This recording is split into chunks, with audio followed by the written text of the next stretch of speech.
চলো বন্ধুরা, আজকে ওল কাটা হচ্ছে। ওল দিয়ে চিংড়ি রান্না হবে। ওলটা কাটা হয়ে গেছে, দেখো ওলটা কাটা হয়ে গেছে। এবার আলুটা কেটে নেবো। আলুটা কেটে নেবো। এবারে ওল দিয়ে চিংড়ি দিয়ে রান্না হবে আজকের।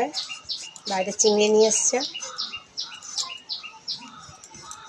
আর আজকের হবে মাছের মাথা দিয়ে কুমড়ো পুঁই শাকের তরকারি হবে।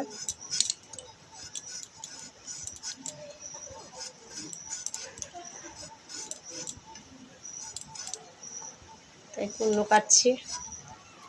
এই গ্যাসটা জ্বেলে দিয়েছি।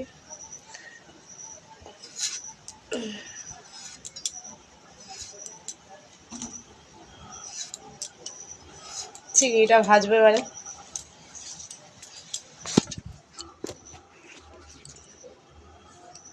দেখো ওল কাটা হয়ে গেছে, মাছের মাথা চিংড়ি। এবারে গ্যাসটা জ্বলছে। মাছটা ভাজবো, চিংড়ি মাছটা।